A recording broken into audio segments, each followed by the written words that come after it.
Vamos resumiendo. Vimos que el ser humano es incapaz de salvarse. Cuando lo vemos allá en lo que nos enseñó Agustín de Hipona.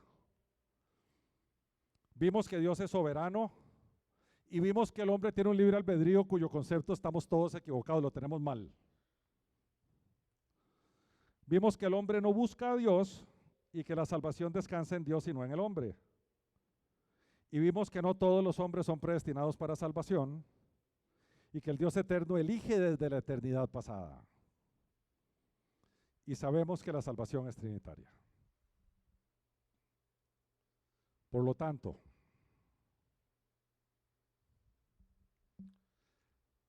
hay un solo grupo de seres humanos, los pecadores. Todos destituidos de la gloria de Dios, dice la Escritura. Todos merecedores del castigo eterno. Por cuanto todos pecaron, dice el apóstol, y están destituidos de la gloria de Dios. Todos son todos.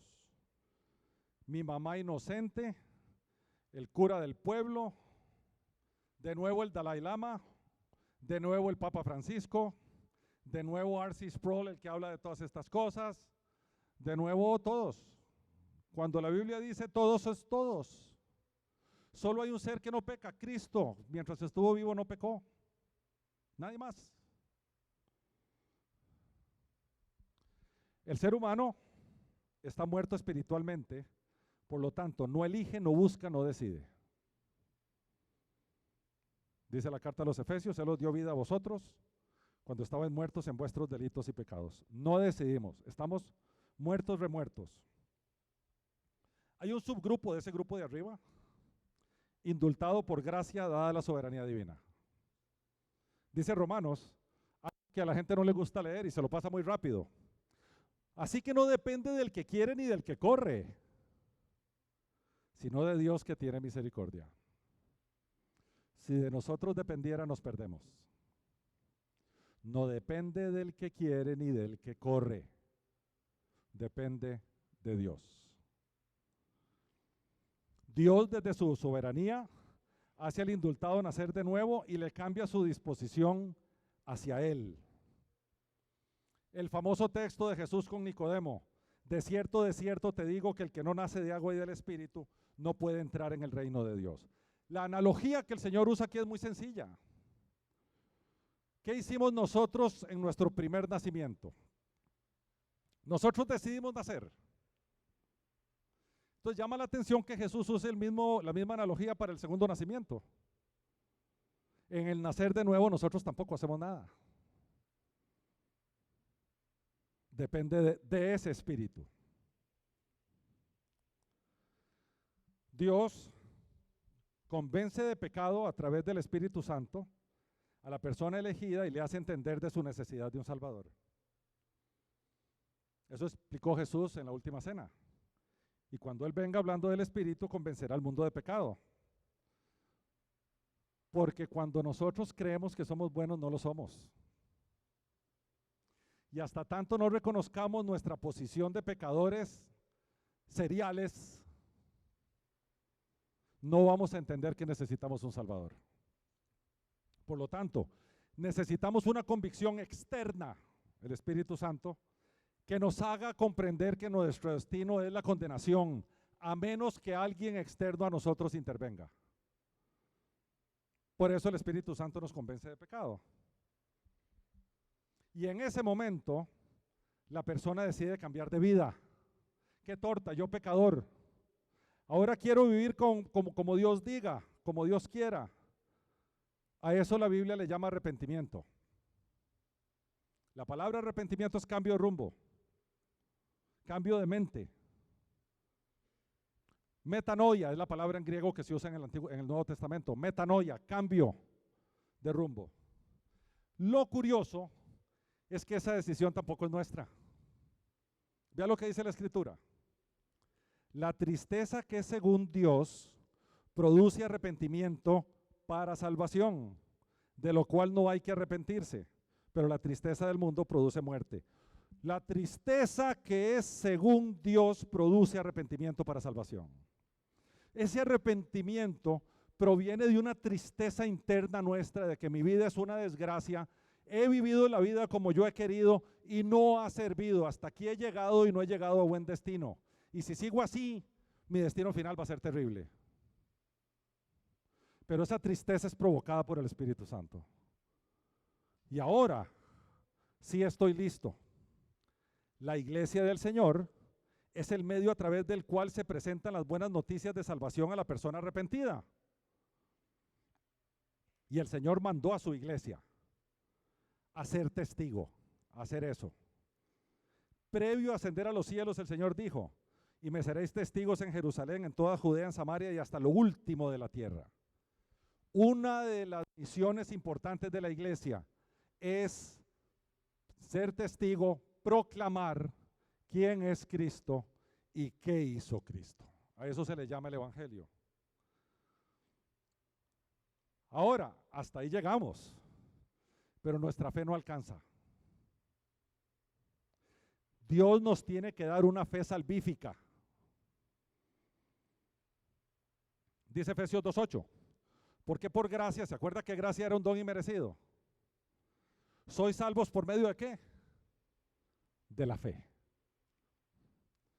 Y esto no es de vosotros, pues es un don de Dios. La fe no es la tuya, es la regalada por Dios, es la dada por Dios. Y después Pablo en la carta a los Gálatas nos dice, qué curioso, que la fe es un fruto del Espíritu, que tampoco es nuestra. Dice ahí, pero el fruto del Espíritu es amor, gozo, paz, paciencia, benignidad, bondad, fe. Y uno dice, ¿y entonces cuál es mi mérito? La persona le ruega al Señor por perdón y se entrega de forma incondicional a Él. Con esa fe prestada, con ese arrepentimiento provocado y con ese nuevo nacimiento provocado. Y dice el apóstol, si confiesas con tu boca que Jesús es ¿qué? Señor, amo, soberano, y crees en tu corazón que Dios le levantó de entre los muertos, serás salvo. Porque con el corazón se cree para justicia, pero con la boca se confiesa para salvación. Jesús debe ser confesado por nosotros los pecadores como nuestro amo y Señor. ¿Cómo sabemos nosotros que somos salvos? Por nuestra vida. Por sus obras los conoceréis. ¿Por qué pasó? Si hubo un cambio de vida después de ese momento crítico donde comprendiste todas esas cosas, puedes estar seguro que sos de los elegidos. Pero si tu vida siguió siendo la misma y no hubo una transformación, aquel momento en que en algún lugar levantaste la mano y yo acepto a Cristo, o que por presión de alguien dijiste que sí, pero tu vida no cambió, no te va a meter en el grupo de los elegidos. Porque allí no operó el Espíritu Santo de Dios. Porque el Espíritu Santo es transformador. Los que están en Cristo, los que aman a Cristo, dice la Escritura, nuevas criaturas son. Las cosas viejas pasaron, he aquí todas son hechas nuevas. Si en tu vida las cosas no son hechas nuevas, por favor cuestionate, porque por algo estás aquí hoy, para que entendas eso.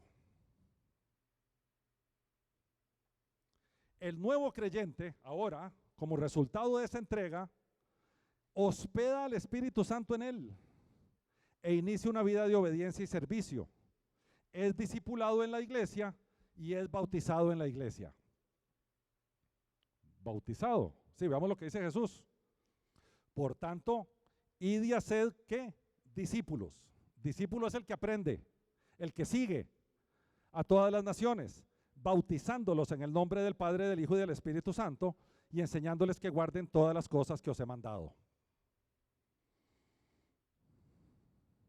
Y ese nuevo creyente se integra a una eclesía, donde quiera que se encuentre, no las nuestras, pero tiene que integrarse a un lugar donde otros creyentes asisten para crecer en el conocimiento de Dios, crecer en la adoración a Dios y crecer en el servicio a los que tienen hambre, están desvestidos, tienen sed, están presos o están enfermos, de acuerdo a Cristo en Mateo 25. Porque ahí está la misión de la iglesia. Está, por una parte, ser testigos. El tercer mandamiento que a la gente se le olvida es: amados los unos a los otros como yo os he amado. Y el ir y ayudar a los desvalidos. Eso se hace en una verdadera iglesia.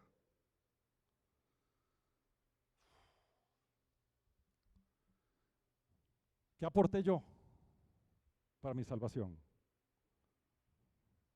El doctor John Stott, que es un teólogo que yo seguía mucho, decía que lo único que yo aporté a mi salvación es mi pecado.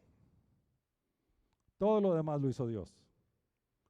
Me hizo nacer de nuevo, cambió la disposición de mi corazón, me dio el arrepentimiento para salvación, me dio la fe para creer, me trajo a su iglesia para presentarme el evangelio y me integró a su iglesia para vivir una vida para Él. Porque los otros están muertos y no pueden hacer nada de esto, porque están muertos. Por lo tanto, solo nos queda decir: y aquel que es poderoso para hacer todas las cosas mucho más abundantemente de lo que pedimos o entendemos, según el poder que actúa en nosotros, a Él sea gloria en la iglesia, en Cristo Jesús, por todas las edades, por los siglos de los siglos. Amén. En un